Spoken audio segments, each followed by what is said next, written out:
Hey guys, thank you for joining me for 21 Next. So, I want to go ahead and talk about a story that is trending on our website right now. It's about a kid who right now is involved in a pretty disturbing charges and allegations. So, court records are revealing what actually led up to a shooting that ended up claiming the life of a central Pennsylvania man and had an 11-year-old actually charged with homicide. So, I'm talking about Clayton Dietz. So he was actually celebrating his 11th birthday the same day of the shooting and was looking for a Nintendo Switch, which was kind of like a gaming console. Now, that gaming console was actually previously taken away from him, according to court docs. And then he ended up finding a revolver, according to an affidavit. And then authorities confirmed that 42-year-old Douglas Dietz ended up being found deceased shortly after 3 o'clock overnight at a home on South Market Street. And that's where CBS 21's Lily Sexton has been throughout the day today, talking with neighbors, speaking with people who actually knew the family. So, Lily, kind of break down what exactly did you hear about both of the two? When I first arrived to the scene, neighbors were surrounding the area. Everyone very shocked that this happened in their neighborhood and to the Dietz family. The neighbors that knew the family pretty well described everyone in the family being very kind. Their direct neighbor was telling me about how the boy would often come over and offer to play with the neighbors' dogs, always treated him with kindness, calling him sir, and he was very shocked that this type of incident would happen to someone that he thought he knew very well. Yeah, I mean, did he mention anything about seeing the scene the day that this all allegedly took place? So he said that he woke up to the sound of sirens. He didn't hear the gunshot. And again, because he knew this family very well, he thought that it could have been an accident involving the grandmother that lived in the home, that she had maybe fallen, or that it was some kind of accident that didn't involve violence. And he was shocked to hear that, according to court documents, it involved this 11-year-old killing his father. Yeah, and then you said there was more that actually happened after that the affidavit revealed. Kind of go into those details as well. The mother spoke about in the interview room that the child initially hid in the closet, but then when she turned the light on, the child come out came out and confessed that he killed his father according to the documents and ran downstairs saying that his dad is dead. The documents also say that he confessed that to the police officers as well, and now that child is in custody.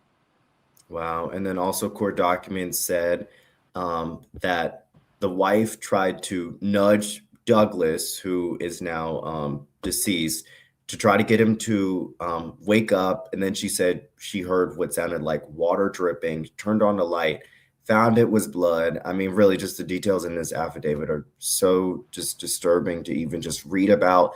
What's the mood like in that area? It seems like a close-knit community. Yeah, and a lot of the neighbors that were speaking to me, again, very shocked that this all happened. The direct neighbor was telling me that, knowing the son, he was thinking it had to have been some kind of accident, and this was all before we got the court documents and we got all of these details. So again, just shocked. And when I first arrived, in addition to the police lining the streets, there were neighbors lining the streets in their cars, everyone stopping by trying to figure out what happened and why it could have happened. Yeah, and you said police were lining the street, so it sounds like the investigation is still ongoing. What does it look like now? What does that seem like now? So that scene I was describing was yesterday when we were on the scene. Today there are not really a police presence, and the family has put up signs saying no trespassing, kind of asking for privacy in this moment. Wow, wow. Perfect. Any other questions that you want answered too as this investigation unfolds?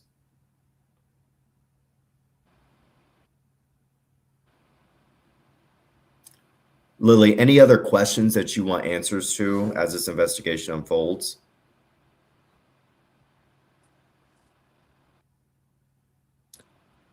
Sir, you froze up there. Any more questions? Well, we do think there will be a preliminary hearing for this trial later this month, and I think a lot of the questions as to like why this happened could be answered.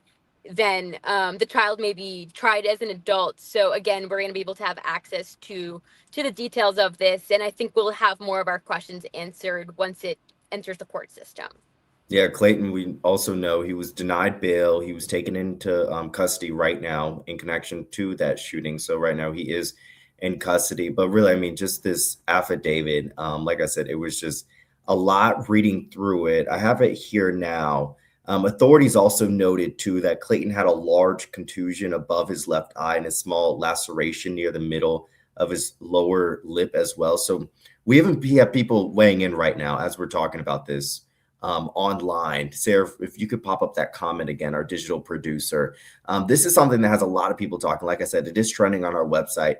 Someone said, "Hello, everyone. Rest in peace to the father." Absolutely heartbreaking. Valerie, you are right. This is something that has definitely captured a lot of people's attention as we continue to report on this. Someone else said, "I really hope they run a mental evaluation too." So just a lot of details in this as well. Authorities also noted that Clayton said that he and his parents had a good day together, but he got mad when Douglas told him that he needed to go to bed. And then they also went on to say, as the conversation continued, authorities asked Clayton what he thought would happen when he shot the gun, to which Clayton said he was mad and had not considered that. Yeah, so really encourage you to go to our website, look through the details in this as we lay them all out. Also, look forward to Lily's report too, so you can hear more from the neighbors as well. Lily, anything you want to say before we wrap up?